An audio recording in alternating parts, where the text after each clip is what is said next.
Bismillahirrahmanirrahim.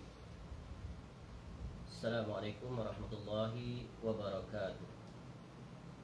Innal hamdalillah nahmaduhu wa nasta'inuhu wa nastaghfiruh wa na'udzu billahi min shururi anfusina wa min sayyiati a'malina. May yahdihillahu fala mudilla lahu wa may yudlil fala hadiya lahu. Wa asyhadu an la ilaha illallah wahdahu la syarika lahu wa asyhadu anna Muhammadan abduhu wa rasuluh. Ya ayyuhalladzina amanu taqullaha haqqa tuqatih wa la tamutunna illa wa antum muslimun. Ya ayyuhan nasu taqu rabbakumul ladzi khalaqakum min nafsin wahidah wa khalaqa minha zawjaha wa batta minhuma rijalan katsiran wa nisaa'a wattaqullaha alladzi tasaaluna bihi wal arham Inna Allah kana alaikum raqiba. Ya ayyuhalladzina amanu taqullaha wa qulu qawlan sadida yuslih lakum a'malakum wa yaghfir lakum dhunubakum wa may yuti'illaha wa rasulahu faqad faza fawzan 'azima. Amma ba'd. Fa inna asdaqal hadits kitabullah wa khairal hadi hadi Muhammad sallallahu alaihi wasallam. Syarrul umur muhdatsatuha wa kullu muhdatsatin bid'ah wa kullu bid'atin dhalalah wa kullu dhalalatin finnar. Allahumma inna nas'aluka ilman nafi'ah. Ya Allah, kami memohon kepada Engkau ilmu yang bermanfaat, wa rizqan thayyiban, dan rezeki yang baik, wa amalan mutaqabbalan, dan amal yang diterima. Alhamdulillah, pertamanya kita bersyukur pada Allah SWT dapat kita bertemu pada pagi ini untuk kita menyambung kembali kuliah kita dengan mengambil faedah daripada buku yang bertajuk Buku Pintar Ilmu Tauhid, yang merupakan kompilasi fatwa dan risalah Fadilatul Syekh Muhammad bin Shalih Al-Utsaimin rahimahullah, yang disusun kembali oleh Abu Fadli Rabbani hafizahullah ta'ala, yang diterbitkan oleh penerbitnya Media Tarbiyah cetakan 1440 Hijrah bersamaan dengan 2019. Sebuah kitab yang besar sekali faedah dan manfaatnya, yang memuatkan 12 bab ataupun 12 perbahasan yang terkait tentang ilmu tauhid yang wajib kita pelajari, kerana ia adalah asas agama ini, kewajipan seorang hamba terhadap Rabbnya. Dan dengan itulah maka Allah utuskan seluruh rasul-rasul alaihi wassalatu wassalam, menyerukannya dan mengajak umat kepadanya. Jadi seluruh rasul-rasul, setelah berlaku penyimpangan, awal penyimpangan yang berlaku pada kaum Nabi Nuh AS, maka Allah utuskan Rasul yang pertama. Begitulah berjalannya masa, silih bergantinya zaman, tetap saja ada manusia yang keluar daripada aturan yang telah ditetapkan oleh Allah sebagai hamba. Mereka mengambil pengganti selain daripada Allah sebagai ilah ataupun Rabb yang diibadahi. Padahal itu adalah perkara yang sangat dilarang oleh Allah Ta'ala. Jadi Allah Ta'ala sebut dalam surah Al-Baqarah, surah yang kedua ayat 213, Kana an-nasu ummatan wahidah faba'athallahu an-nabiyyina mubashshirina wa munzirin wa anzala ma'ahumul kitaba bil haqq liyahkuma bainan nas fima ikhtalafu fihi. Adalah manusia itu dulunya ada satu umat, satu umat yang berjalan di atas tauhid. Lalu Allah Ta'ala mengutuskan para nabi, para anbiya, para rasul untuk menyampaikan khabar gembira dan peringatan, setelah mereka mula menyimpang daripada aturan tauhid, dan diturunkannya bersama mereka kitab. Di antara rasul itu ada yang diturun bersama mereka itu kitab, dan rasul-rasul yang sesudahnya berjalan di atas kitab tersebut, yang mengandungi kebenaran. Kitab yang mengandungi kebenaran untuk memberi keputusan di antara manusia tentang perkara yang mereka perselisihkan. Jadi tauhid ini tetap saja akan berlaku penyimpangan, akan berlaku keluar daripada aturan.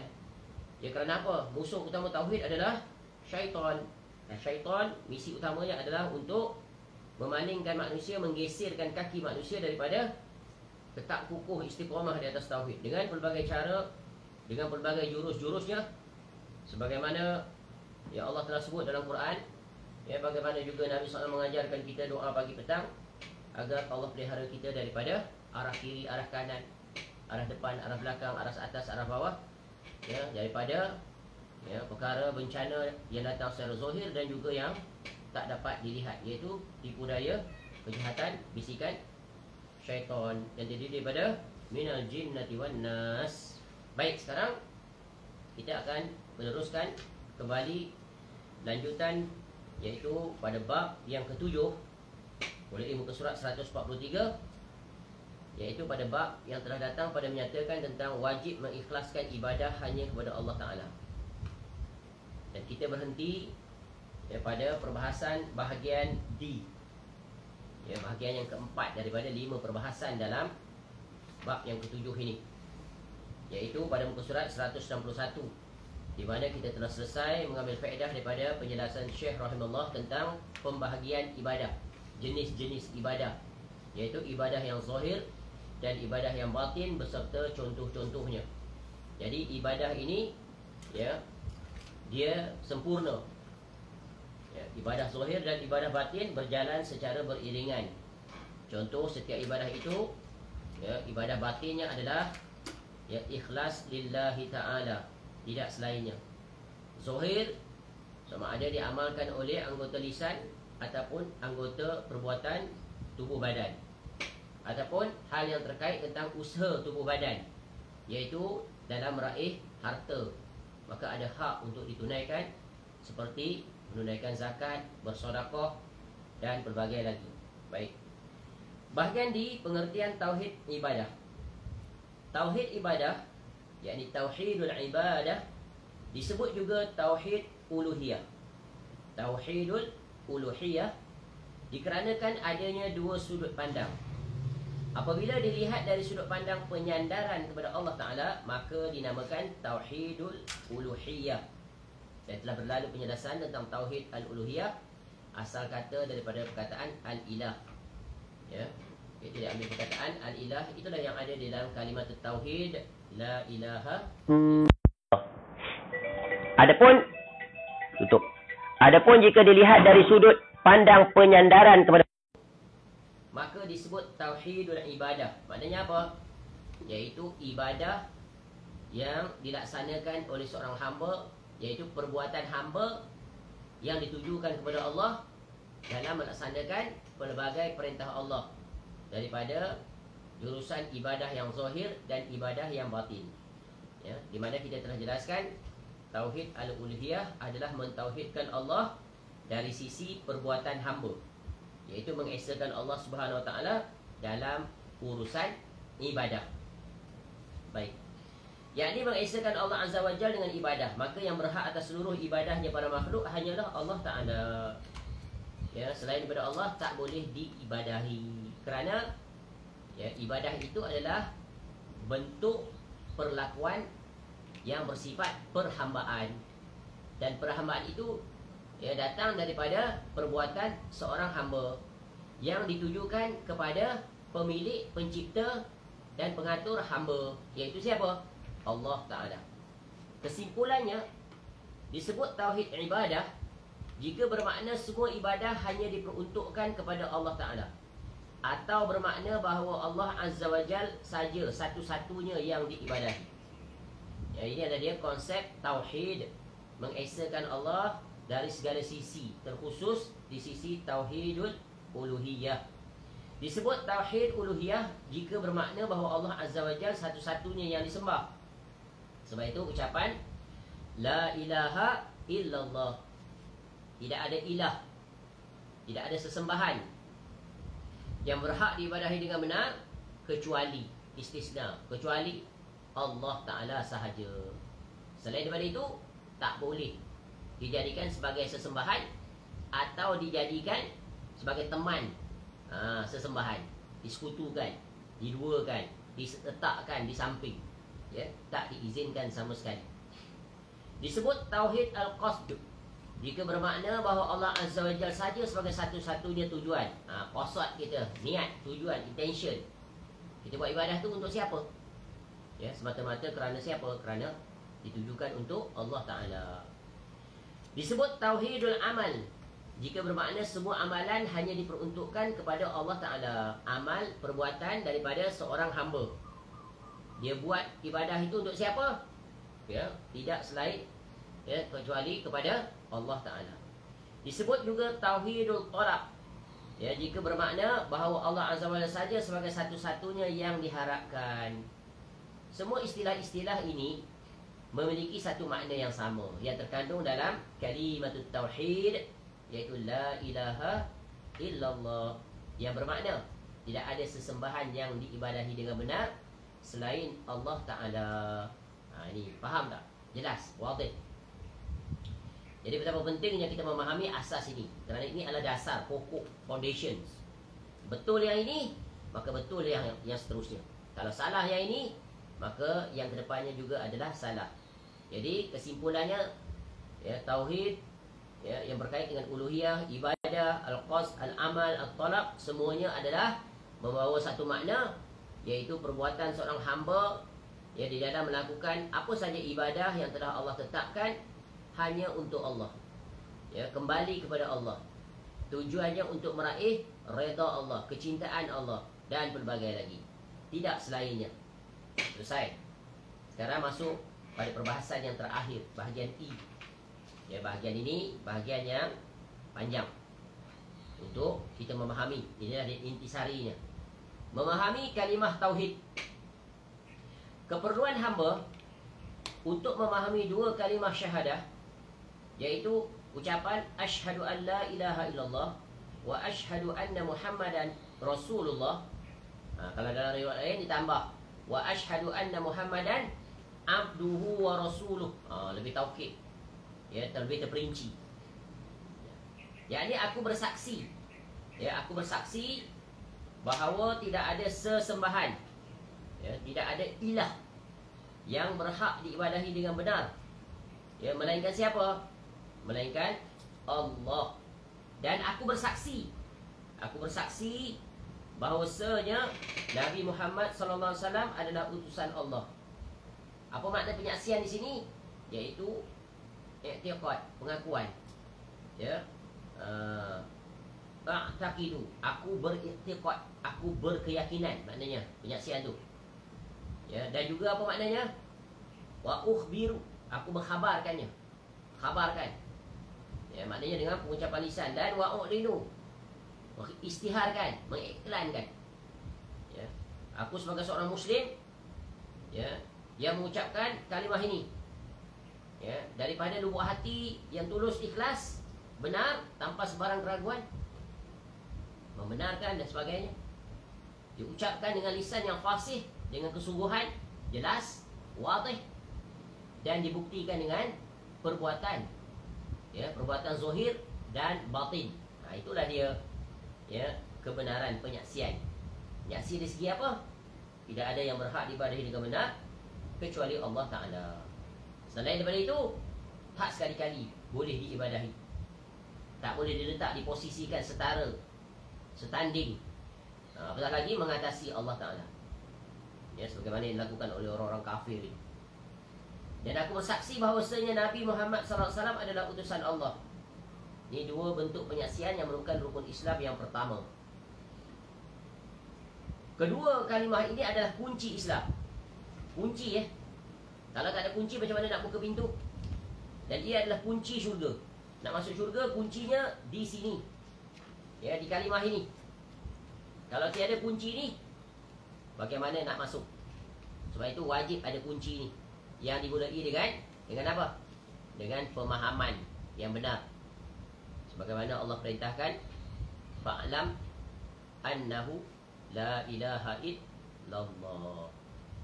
Fa'lam, maka hendaklah kamu ketahui, hendaklah kamu ilmui tentang kalimah la ilaha illallah ini.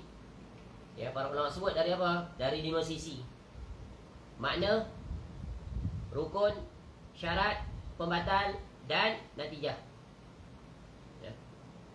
Jadi kalimah ini adalah kunci syurga, dan tentu kunci ada gigi. Ya. Jadi seseorang tidak akan menjadi muslim yang benar, muslim yang mukmin, kecuali dengan mengikrarkan, memahami dan mengamalkan kalimah ini, kalimah syahadatain.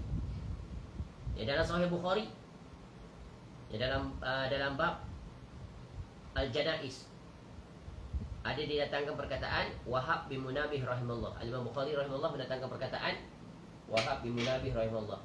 Waqilah li Wahab bin Munabbih alaysa la ilaha illallah miftahul jannah? Qal bala. Ya, Wahab bin Munabih rahimahullah pernah ditanya, bukankah kalimah ni la ilaha illallah ini itu kunci syurga? Ya, memang sebab Nabi SAW menyebut miftahul jannah. Ya, anak kunci syurga itu adalah syahadah la ilaha illallah.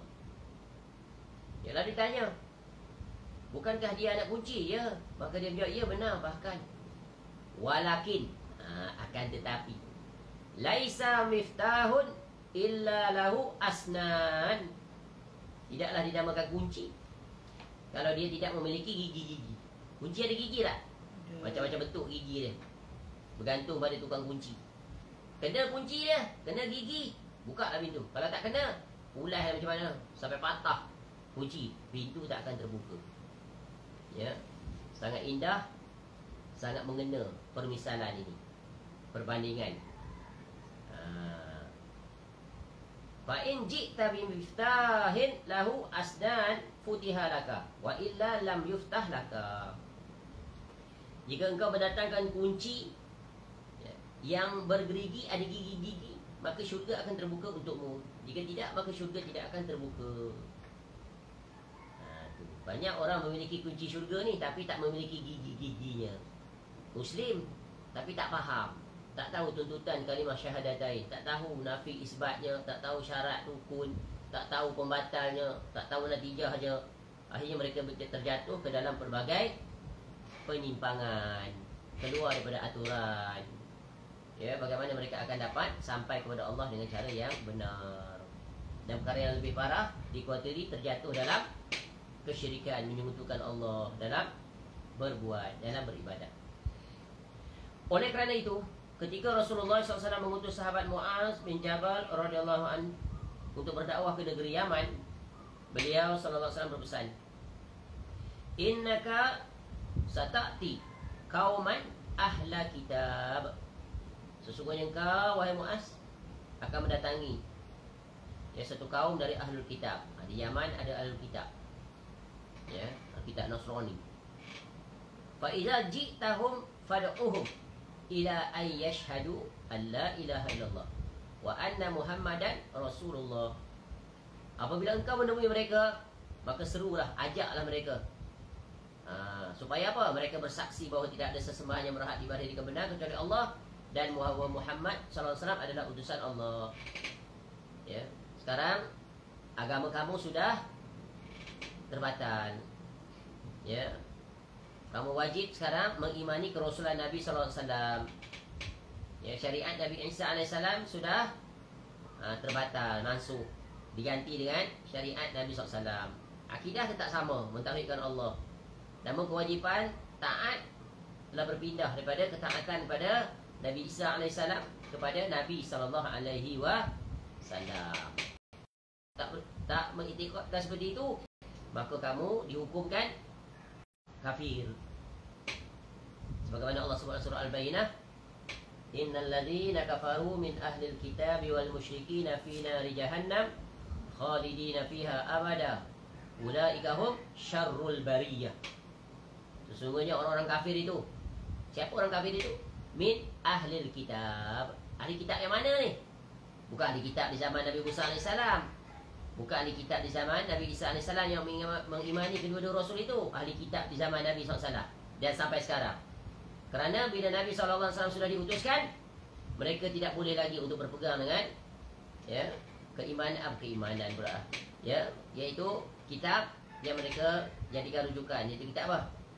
Taurat dan Injil. Kerana telah terbatal dengan adanya Al-Quranul Karim sebagai ganti yang mencukupi dan sempurna. Demikian juga, padahal kitab-kitab itu pun sudah dibuat sesuai oleh tangan-tangan mereka. Maka mereka dicop, dijatuhkan hukuman mandatori oleh Allah, kafir. Di mana kekafiran mereka itu natijahnya dihumban dalam neraka kekal selama-lamanya. Dan Allah sifatkan mereka adalah seburuk-buruk makhluk. Kenapa? Kerana kebenaran telah tegak tapi degil, ingkar. Padahal mereka adalah orang yang educated, orang yang berilmu, ya, dah ada kitab, knowledgeable. Apatah lagi mereka adalah padri, rahib, ya, agamawan yang sepatutnya menerima kebenaran, ya. Padahal bahkan dalam kitab-kitab mereka pun dah sebut tentang akan datang Nabi SAW, min ba'di ismuhu Ahmad, ya, akan datang selepas aku ini, kata Nabi Isa AS, iaitu seorang rasul namanya Ahmad, iaitu Nabi SAW. Nama lain bagi Nabi SAW, Muhammad, adalah Ahmad. Sama saja yang terpuji. Jadi jangan jadi seperti perangai, sikap orang-orang Yahudi dan Nasara, terkhusus para agamawan mereka, ya, agama yang menyimpang, yang sesat. Di dalam, ya, umat Islam ada tak agama yang menyimpang dan sesat? Ada, ya. Tinggalkan mereka. Kalau mereka menyimpang, degil, tak mau menerima kebenaran, tetap berkeras untuk berada di atas kebatilan, tinggalkan. Jangan ikuti, ya, majlis-majlis pengajian mereka, kerana mereka membawa kepada kebinasaan. Adapun mengenai kalimah pertama, iaitu kalimah tauhid la ilaha illallah, Fadilatul Syekh Muhammad bin Shalih Al-Utsaimin rahimahullah menjelaskan, iaitu hendaklah seorang hamba mengakui dengan lisan dan hatinya bahawasanya tidak ada sesembahan yang diibadahi dengan benar kecuali hanya Allah Subhanahu wa taala. Tu akui dengan lisan dan hati, ya. Itu yang pertama. Sebab kata ilah itu bermakna makhluk yang disembah. Adapun ta'aluh itu bermakna ta'abbud, ta'abbudi, maknanya mengibadahi, ya, ta'abbud, perbuatan seorang hamba itu dalam menegakkan ubudiah kepada Allah, perbuatan hamba, ya. Maknanya bahawasanya tidak ada sesembahan yang benar kecuali hanya Allah Subhanahu wa taala. Kalimah ini mengandungi nafi, yakni peniadaan, sekaligus itsbat, yakni menetapkan. Nafi ini maknanya peniadaan, terdapat pada kalimah la ilaha. Itu maknanya penafian, peniadaan. Apa dia? Tidak ada sesembahan, menolak seluruh sesembahan, tak ada, ya. Adapun itsbat, menetapkan terhadap kalimah illallah, kecuali Allah. Kalau nafi saja tak cukup, dia kena ada penetapan, tolak seluruh Tuhan-Tuhan, ilah-ilah, ya, ilah-ilah palsu yang diangkat oleh, ya, makhluk, diangkat menjadi Tuhan, setara atau melebihi, atau berada di bawah Allah Ta'ala. Semua ketiga-tiga tu tak dibenarkan, kerana yang hanya layak disembah hanya satu, iaitu Allah, ya. Qul huwallahu ahad, Allahus samad, lam yalid wa lam yulad wa lam yakul lahu kufuwan ahad. Iyyaka na'budu wa iyyaka nasta'in. Dan ayat-ayat semisal lagi, ya, tak terhitung banyaknya ayat-ayat yang menegaskan tentang hal kewajipan seorang hamba menetapkan Allah satu-satunya sebagai ilah, Rabb yang diibadahi, yang diserahkan seluruh jiwa raga, tunduk pasrah, ya, total submission. Tu jangan diganti, jangan disetarakan dengan makhluk. Masuk akal ke? Masuk akal tak? Makhluk menyembah makhluk. Padahal agama ini datang mengeluarkan penyembahan, perhambaan sesama makhluk kepada siapa? Kepada pencipta, pemilik, pengatur makhluk, Allah Ta'ala. Tetapi begitulah berbisanya, berjayanya tipu daya. Tipu daya siapa?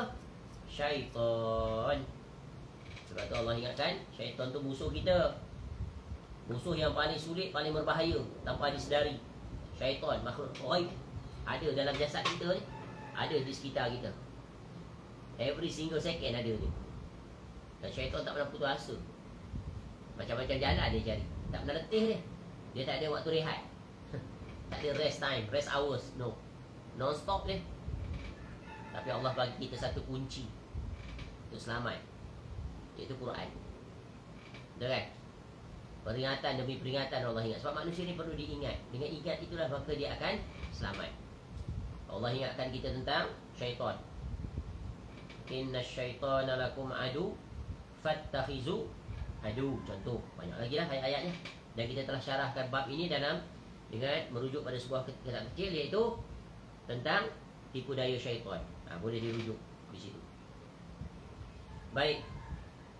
Secara tata bahasa Arab, pada kalimah la ilaha illallah terdapat khabar la yang dihapus. Seharusnya kalimat lengkapnya adalah la ilaha bihaqqin illallah. Ini ada kalimah ya, khabar. Tidak ada sesembahan yang berhak disembah kecuali hanya Allah, bihaqqin itu. Ya. Yakni pengikraran dengan lisan setelah mengimaninya dengan hati bahawa tidak ada yang disembah dengan benar kecuali Allah Tabaraka wa Ta'ala. Ini mencakup merangkumi ikhlas dalam beribadah hanya kepada Allah Subhanahu wa Ta'ala, disertai meniadakan selainnya. Jadi penyebutan kami bahawa khabar la yang dihapus tersebut dihazafkan adalah kata bihaqqin, dengan benar, takdiruhu, dihazafkan. Ada maksud dia di situ. Jadi diringkas sebagai penjelas atas masalah yang dihadapi kebanyakan manusia. Yang ini pertanyaan mereka, bagaimana engkau ya, dapat mengatakan la ilaha illallah, itu maksudnya tidak ada ilah sesembahan selain Allah, padahal ada berhala-berhala yang disembah selain Allah. Itu. Kita diajar kalimah la ilaha illallah itu apa maksudnya? Tidak ada Tuhan, betul kan? Tidak ada Tuhan selain Allah. Tapi itu tidak sempurna, tidak mencakupi, tidak mencapai tujuan maksud kalimah la ilaha illallah. Sebab kalau kita kata tidak ada Tuhan melainkan Allah, ternyata aja banyak Tuhan-Tuhan yang manusia jadikan sebagai sekutu dalam beribadah kepada Allah. Tak terhitung banyaknya. Kalau orang kafir musyrik itu ada 300 lebih, 360 patung di sekitar Kaabah. Maknanya ada 360 Tuhan dia. Ya, itu baru di bumi Mekah ketika itu. Sekarang tak terhitung. Ya, patung-patung. Ya, satu Tuhan, patungnya banyak. Patung Tuhan A ada di sini, patung Tuhan B ada di sini, begitulah seterusnya. Ya. Bukankah Allah SWT menamai dirinya dengan ilah, yakni sesembahan, sedangkan para penyembah berhala itu juga menamai sesembahannya dengan ilah. Ya. Tapi sama tak ilah itu dengan ilah yang hak? Tak sama. Ilah yang mereka ya letakkan taraf ilah itu adalah ilah yang apa? Yang batin. Mereka mengangkat ya makhluk itu setara dengan Allah, lalu mereka anggap itu sebagai ilah mereka. Jadi Allah Ta'ala sebut dalam Quran, فَمَا أَغْنَتْ عَنْهُمْ آلِهَتُهُمُ الَّتِي يَدْعُونَ مِنْ دُونِ اللَّهِ مِنْ شَيْءٍ لَمَّا جَاءَ أَمْرُ رَبِّكَ وَمَا زَادُوهُمْ غَيْرَ تَتْبِيبٍ. Kerana itu tidak bermanfaat sedikit pun bagi mereka ilah-ilah yang mereka sembah selain Allah ketika siksaan rohmu datang, dan ilah-ilah itu hanya menambah kebinasaan bagi mereka. Surah Hud, surah yang ke-11, 101. Allah juga berfirman, وَلَا تَجْعَلْ مَعَ اللَّهِ إِلَهًا آخَرَ فَتُلْقَى فِي جَهَنَّمَ مَلُومًا مَدْحُورًا. Dan janganlah engkau mengadakan ilah yang lain bersama Allah, nanti engkau akan dilemparkan ke dalam neraka dalam keadaan tercela dan dijauhkan dari rahmat Allah. Surah Al-Isra, surah yang ke-17 ayat 39. Allah Ta'ala juga berfirman, وَلَا تَدْعُوا مَعَ اللَّهِ إِلَهًا آخَرَ La ilaha illahu kullu syai'in halikun illa wajhah lahul hukmu wa ilaihi turja'un. Dan janganlah engkau sembah ilah yang lain bersama Allah. Tidak ada ilah yang disembah dengan benar selain dia. Segala sesuatu pasti binasa kecuali Allah. Segala keputusan menjadi wewenangnya, maknanya hak milik mutlak Allah, dan hanya kepadanya lah kamu akan dikembalikan.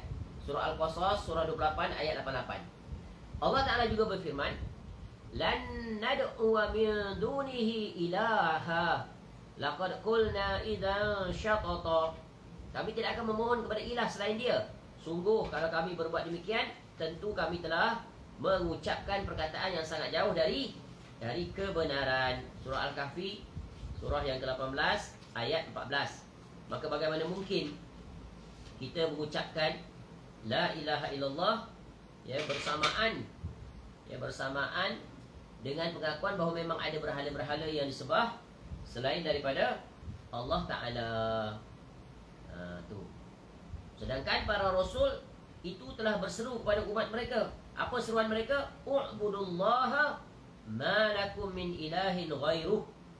Sembahlah Allah, tidak ada ilah sesembahan bagi kalian selain Allah. Surah Al-A'raf, surah yang ke-7 ayat 59. Di sini nak menjelaskan tentang Ya, tentang tidak ada ilah sesembahan selain Allah. Padahal orang-orang kafir menyebut berhala-berhala mereka itu sebagai ilah juga.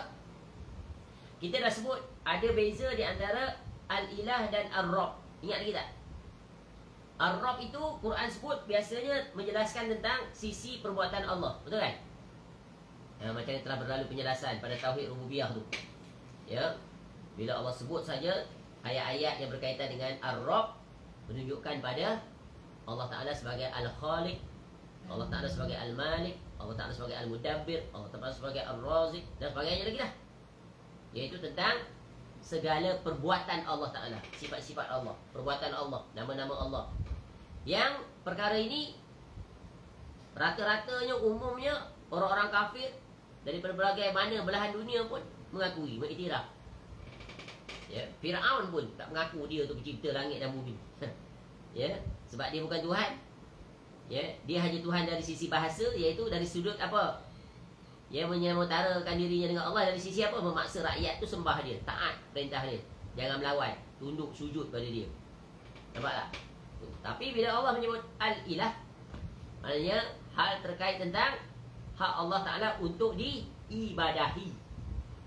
Sebab tu tauhid ar-rububiyah ni pasti akan membawa kepada tauhid al-uluhiyah. Cara nak mencerdaskan akal orang-orang kafir yang bodoh itu, yang mengambil apa? Yang mengambil sesembahan selain daripada Allah Ta'ala. Tu. Dia boleh rujuk balik. Dia ulang kaji tentang perbahasan tauhid ar-rububiyah. Ya, Allah akan bawa kepada situ. Ya, Allah akan bawa kepada untuk mengakui, patutkah kamu mengakui Allah Ta'ala itu sebagai Al-Khaliq, Al-Malik, Al-Mudabbir, tetapi tiba-tiba kamu tak jadikan Allah Ta'ala itu sebagai Rabb yang kamu berserah diri dalam melakukan ketaatan. Kamu serah diri pada makhluk. Dan yang lebih membingungkan, yang tak dapat diakalkan adalah kamu menyembah patung berhala yang tidak memiliki nyawa. Ya. Yang kamu sendiri kamu sendiri apa? Buat bentuk, ada telinga, ada mata, lebih besar saiznya daripada kamu, tapi langsung tak ada kekuatan. Seperti kamu. Yang paling minimum, apatah lagi kekuatan seperti Allah Ta'ala. Subhana rabbika rabbil izzati amma yasifun, wa salamun al mursalin, walhamdulillahi rabbil alamin. Untuk Allah ajar kita sebut begitu. Baik, kembali. Jadi bagaimana nak jawab ni? Orang kafir pun sebut ilah-ilah juga. Maksud ilah itu adalah al-ma'luh, al-ma'bud. Jawapan atas masalah tersebut dapat dijelaskan apabila kita menetapkan bahawa khabar la yang dihapus pada kalimah. Sebab tu kena masuk bihaqqin tu. Nak menafikan apa? Ilah-ilah yang lain. Yang kamu sembah tu bukan hak, palsu, batil. Bukan ilah. Walaupun kamu kata dia Tuhan, tapi dia bukan Tuhan, dia makhluk. Kamu pergi label dia tu, kamu pergi naik darah, pergi letak pangkat darajat pada makhluk tu, yang hidup ke yang mati dalam bentuk apa pun mereka itu, sebagai yang ditakzimi, yang dibesarkan, yang diagungkan, yang dimuliakan, yang ditakuti. Itu maksud dia. Sebab itu terjemahannya adalah yang tepat tentang kalimah tauhid ini. Kalimah tauhid ini adalah la ilaha illa, la ilaha illallah, la ilaha illa bihaqqin illallah. Tidak ada ilah yang berhak diibadahi dengan benar, dengan benar kecuali Allah. Tu. Boleh faham? La ilaha bihaqqin illallah. Maka dapat kami katakan bahawa berhala-berhala yang disembah selain Allah Ta'ala merupakan ilah, sesembahan juga. Tetapi, tu dia keyword ni. Tetapi berhala-berhala tersebut merupakan sesembahan yang batil. Tak layak pun untuk diibadahi, tak layak pun untuk dibesarkan, tak layak pun untuk ditakuti. Nak takut apa pada batu? Nak takut apa pada busut-busut? Nak takut apa pada pokok-pokok besar? Nak takut apa? Nak takut apa pada kuburan? Kerana mereka semuanya adalah makhluk, tak boleh buat apa-apa, kaku, mati. Bukan sesembahan yang hak. Dan berhala tersebut tidaklah memiliki hak peribadahan dan penyembahan sedikit pun, meskipun semua berhala itu dinamai ilah. Ya.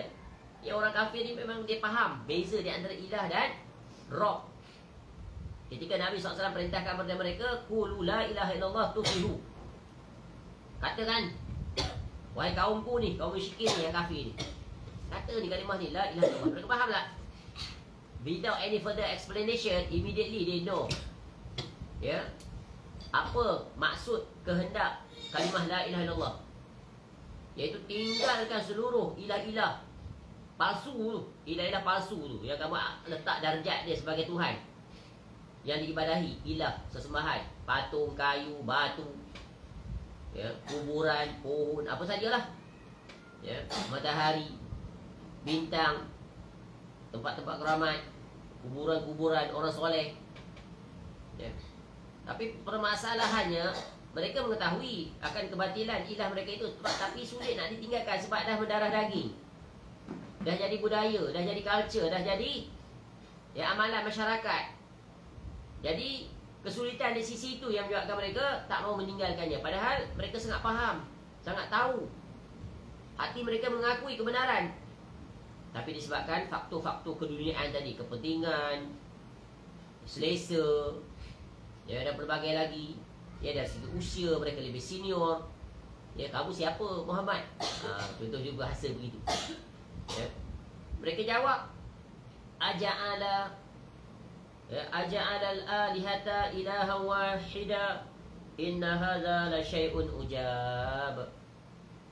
Apakah dia, ya, dia mempersoalkan credibility, wibawa ucapan Nabi SAW tu, ajakan tu. Adakah dia, yakni Muhammad SAW itu menjadikan Tuhan-Tuhan itu Tuhan yang satu saja? Ya, ni ajaran baru ni, ya, melawan arus mainstream. Sungguh ini benar-benar sesuatu yang mengherankan. Sebab tak pernah ada lagi orang yang datang di tengah kaum kami ni yang bawa seruan seperti kamu ni. Ni nak memecah belah masyarakat ni, tak ada kerja lain ni. Ni nak buat aturan baru. Ya, ni tentu ada kepentingan peribadi ni dan sebagainya. Akan datanglah nanti macam-macam. Begitulah dia, ya, sunatullah yang akan dihadapi oleh sesiapa sahaja yang datang membawa ajaran yang benar, yang menyelisihi amalan masyarakat, akan dituduh dengan berbagai tuduhan. Ya, dari berbagai sudut, tak berjaya menerusi hujah, terkalahkan mereka, dan pasti mereka tak akan dapat tegakkan hujah. Datanglah daripada berbagai sisi, semuanya akan terbongkar, ia akan terbantahkan, akan terkalahkan. Lalu cara yang lebih mudah adalah apa? Iaitu guna kaedah character assassination, bagi gelar, bagi label, ya, ungkit kisah masa lalu, reframe, ya, dan pelbagai lagi lah. Last sekali tak boleh juga buat apa? Guna kaedah kekerasan, guna kaedah-kaedah pendustaan, ya, tipu daya. Orang seperti ini, ciri khas mereka, ya, iaitu berani menipu, tak malu untuk menipu, dan tak merasa bersalah dalam menipu. Ya, dia tuduh orang yang membawa kebenaran, mengajak kepada tauhid, menjauhi kesyirikan, mengajak kepada sunnah, jauhi bid'ah. Maka dia tuduh dengan berbagai tuduhan, dan dia menipu daya masyarakat dengan berbagai tuduhan-tuduhan, ya, yang tak dikatakan oleh orang tersebut. Akhirnya masyarakat ni, yang umum ni, yang awam ni, yang tak diberi kunci, ya, kaedah untuk berinteraksi dengan berbagai seruan ini, menerima bulat-bulat. Mereka memprovokasi, mereka menghasut, ya, dengan pelbagai syubhat dan racun-racun yang berbisa.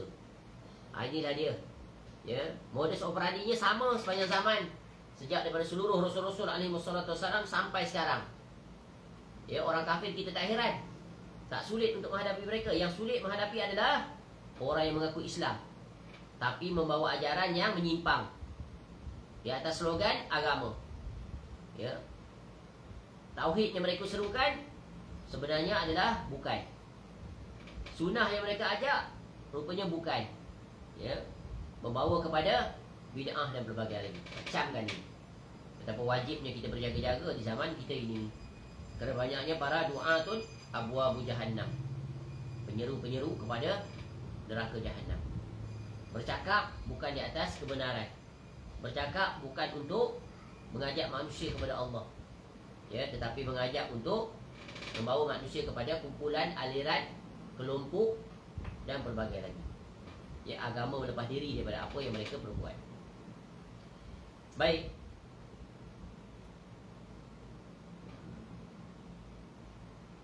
Penjelasan ini ditunjukkan oleh firman Allah.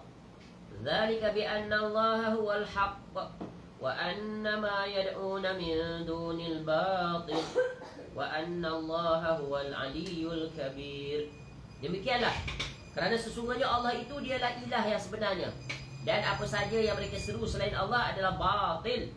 Dan sesungguhnya Allah dialah yang maha tinggi lagi maha besar. Surah Luqman, surah 31, ayat 30. Jadi isunya di antara Nabi SAW dengan orang kafir musyrikin ada dari sisi ini, yaitu membetulkan kembali, yaitu definisi dan penerapan dari sisi al-ilah, Rabb, ya, dari sisi ar-rububiyah tiada isu, tiada penentangan, tiada penolakan, yaitu wadih, yaitu diterima, diakui. Tapi persoalannya yang besar di sini, mentauhidkan Allah semata-mata dalam beribadah kepadanya. Jadi hobi orang kafir musyrik ini dia tak boleh tinggal yang tu. Dia nak juga sekutukan Allah dengan makhluk yang dia muliakan, yang dia kesampingkan bersama Allah. Sebab itu ketika Nabi SAW sebut ayat tadi, kita selalu ulang ni. Apa kata mereka? Ma na'buduhum illa liyukarribuna ilallahi zulfa. Tidaklah kami jadikan Tuhan-Tuhan, ya, tidaklah kami ma na'buduhum, tidaklah kami beribadah kepada mereka tu. Mereka tu patung-patung bagai-bagai tu, ya, Lata, Uzza, Manat, yang dan sebagainya tu, Yahweh sebagainya tu, yang diwarisi daripada kaum Nabi Nuh yang ingkar itu alaihi salam. Melainkan supaya mereka itu mendekatkan kami pada Allah. Mereka sebagai wasilah. Ya, kita ni siapa banyak dosa. Ya, kita ni banyak dosa. Orang-orang soleh tu, mereka dah terbukti, proven. Mereka mati dalam kesolehan. Mereka adalah orang hampir dengan Allah, dekat dengan Allah, sampai kepada Allah. Kita belum sampai, kita tak tahu lagi jalan. Mereka dah sampai, maka kita bergantunglah pada mereka. Kalau ketika mereka hidup, mereka bermanfaat, mereka mati pun mereka boleh memberi manfaat kerana ada dalil. Mereka hidup di dalam kubur mereka. Tu dia. Ya. Jadi dalil yang mereka faham ikut akal dia, ikut hawa nafsu, bukan ikut para mufassir. Cuba lihat Imam Tabari rahimahullah kata apa, Ibnu Katsir rahimahullah kata apa. Dia ceramah dalam masjid dan surau, dia kata, ini tengok Quran kata boleh, tengok hadis kata mereka hidup kan dalam kubur. Kalau hidup di dunia itu, ya, mereka boleh membantu. Apatah lagi hidup di alam yang paling istimewa tu, di alam barzah, lagi dah boleh, dia ada batasan, ya, tempat, ruang dan waktu. Dahsyat. Tu rawa apa video, ya betul lah, ya. Itulah dia. Ya, betapa talbis iblis itu. Ya, syubhat, racun yang sangat mematikan. Sebab itu Nabi SAW pesan pada kita, pesan sangat-sangat, kamu tak akan selamat. Tak akan selamat, kamu tak akan sesat. Lan tadillu abada, kamu tak akan sesat, engkau tak akan sesat selama-lamanya bila kamu berpegang teguh dengan Quran dan Sunnah. Jadi sekarang kalau kita nak mengenali siapakah dia para agamawan, para pendakwah yang menyeru kepada Al-Quran dan Sunnah, siapa? Iaitu kelompok yang berjalan di atas manhaj salah. Tengoklah di majlis dia di mana-mana di belahan dunia, tak pernah bertemu, ya, tak pernah berbicara, tak pernah berutusan, tapi tengok kalau manhajnya sama, dalam majlis penuh dengan qala Allah wa qala Rasul. Ajak manusia semua membesarkan Allah, membesarkan Rasul, mengingatkan tentang betapa bahayanya tentang tauhid, mengingatkan betapa bahayanya tentang syirik.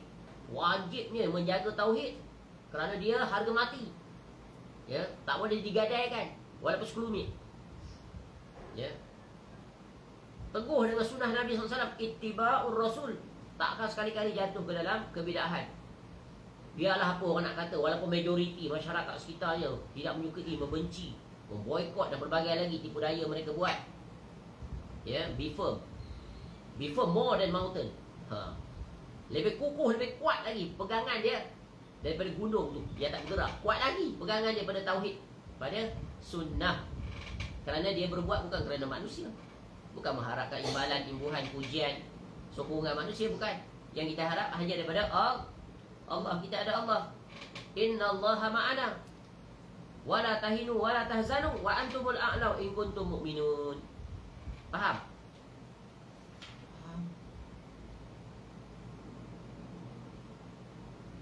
Baik. Mana lagi kita? Allah Ta'ala juga berfirman, Afara'aitumul Lata wal Uzza. Ni dia. Apakah patut bagi kamu? Kamu siapa ni khitabnya? Orang kafir musyrikin tu. Menganggap Lata dan Uzza sebagai anak perempuan Allah. Wa Manata Tsalisatal Ukhra. Begitu juga Manat sebagai yang ketiga. Orang kafir musyrikin ni ada 3 Tuhan besar ni. Yang nantinya semuanya itu dia hancurkan oleh siapa? 3 orang sahabat Nabi SAW bersama dengan yang lain yang diutuskan oleh Nabi SAW untuk menghancurkannya. Pada peristiwa pembukaan kota Mekah, Fathul Makkah, Nabi SAW bersama para sahabat menghancurkan seluruh patung-patung yang berada di Baitullah yang berjumlah 300 lebih itu. Hancur satu persatu, jatuh, bergelimpangan, berkecai. Ya, baru waktu itu baru ada akal orang kafir musyrikin. Patung yang kita sembah rupanya macam ni. Tak ada langsung nak boleh defend diri dia. Sebab apa? Syaitan tanam ketakutan ni. Takut kalau kamu buat patung nanti kamu dapat musibah. Betul kan? Itu yang berlaku sampai sekarang. Lalu kau pokok sikit, berhantu ni pokok ni takut. Oh ni keras ni kawasan ni, ada patung ni. Ya, keras apa? Ya, ditakuti oleh syaitan. Padahal benda tu batu, mati, kaku. Nampak tak? Betapa cerdasnya, liciknya tipu daya syaitan. Ya, di antaranya Nabi SAW utuskan Khalid ibn Walid radhiyallahu anhu untuk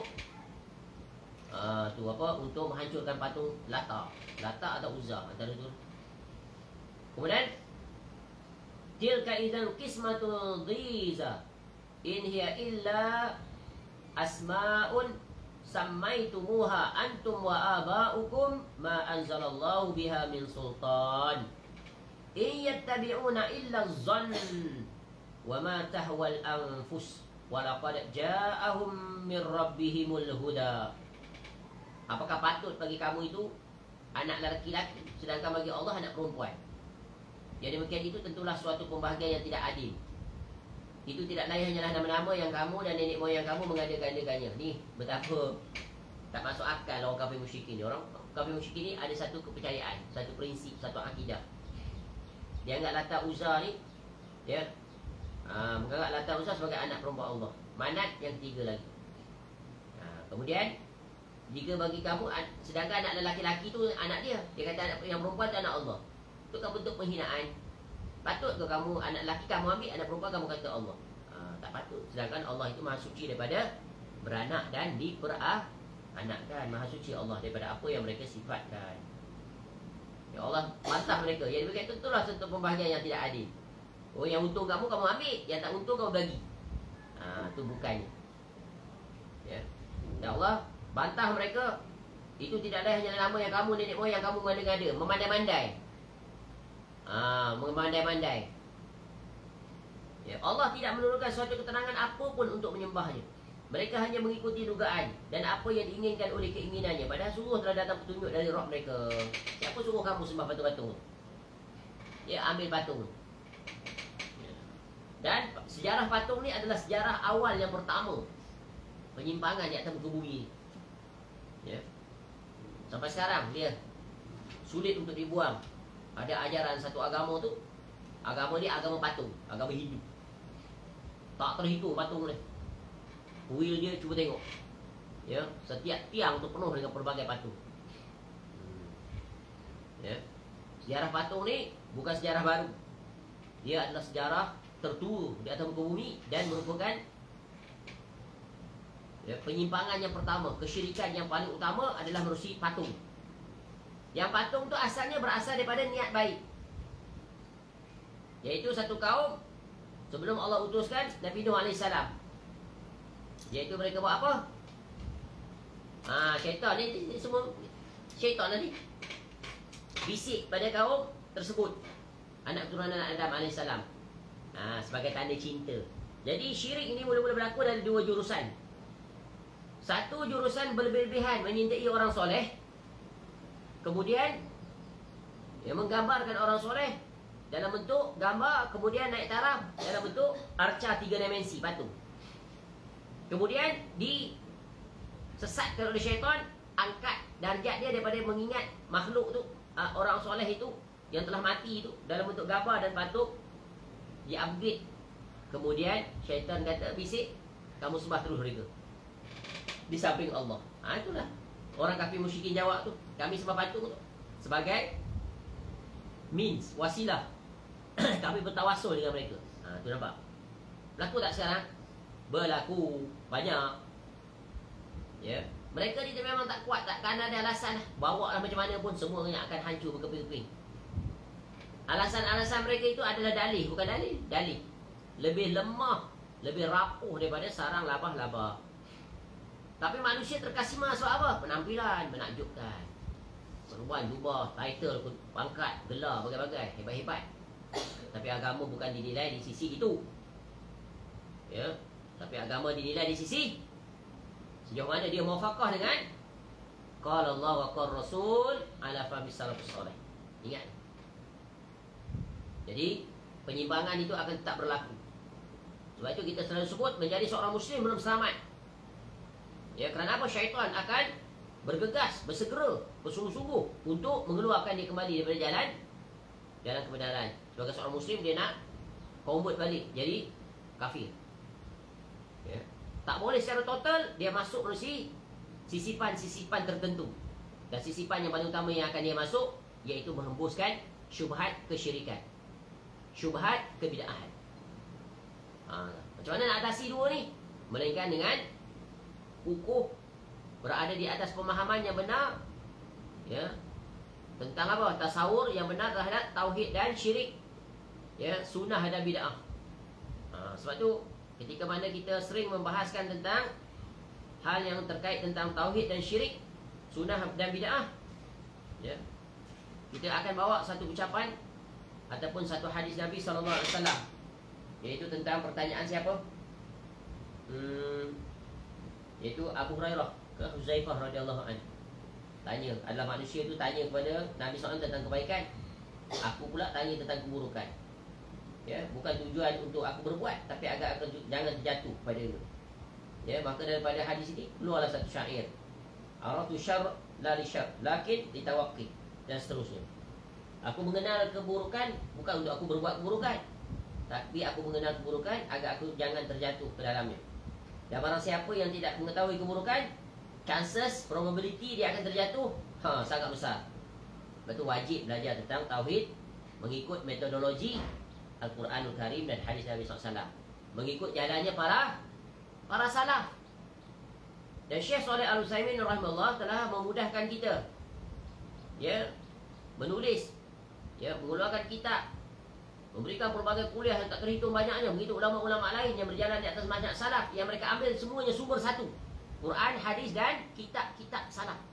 Kitab-kitab akidah salaf ni banyak, ya, terpelihara, terjaga, ya, sanadnya, kitab-kitab musnadah, ya, tersambung sanadnya, dipelihara, diriwayatkan secara riwayah dan dirayah sampai saat ini. Dan dalam majlis-majlis masyayikh, begitu juga para asatizah. Jadi ajar kitab-kitab semisal seperti apa? Ya, seperti kitab, ya, Usul Sunnah oleh Imam Ahmad. Ya, banyak lagi kitab-kitab seperti itu. Ya, kita telah belajar kitab itu dulu. Selesai. Kitab Syarh Sunnah Al-Imam Muzani. Ya. Kitab lagi apa? Ya, kitab Akidah Ashabul Hadis. Banyak kitabnya. Macam-macam lagi kita dah belajar. Akidah Al-Imam Syafi'i rahimahullah ada disusun oleh murid-muridnya. Ya, bersanad. Dan kitab yang lebih komprehensif. Ya, yang hendaknya ada di setiap rumah. Dibaca dan dipelajari, dan sanad juga tersambung. Kitab yang besar faedah. Kalau ada kesempatan kita baca sajalah hadis-hadis, hadis dan juga asar-asar. Kitab Usul I'tiqad Ahlus Sunnah wal Jamaah oleh Al-Imam Al-Lalaka'i. Sanad tersambung, dibaca dalam majlis. Kitab tu kalau dah ada terjemahan, boleh beli. Jilid macam tu. Kitab Arab dia macam tu ditahqiq dan pelbagai lagi. Baca kitab tu. Baca hadis dia. Baca satu-satu. Komprehensif. Ya, kemudian dia letakkan takhrij hadisnya, tahqiq dan sebagainya. Maka kita akan berpuas hati. Ya. Sayang kita seperti ini tidak diajarkan. Yang diajar adalah ilmu kalam. Ya. Ilmu kalam, ilmu falsafah. Macam mana nak kenal Allah kalau guna ilmu kalam? Bukan kaedah agama, bukan kaedah Islam. Tu kita salah mendapat tambah. Sebab itu berjalan di atas manhaj salaf ni kita takkan temui melainkan qala Allah wa qala Rasul. Dan penjelasan para ulama salaf semisal Imam Ahmad, Imam Syafi'i rahimahullah, Imam Malik rahimahullah, Imam Abu Hanifah rahimahullah, dan berbagai lagi ulama-ulama lain. Cam dah ni, perkara penting.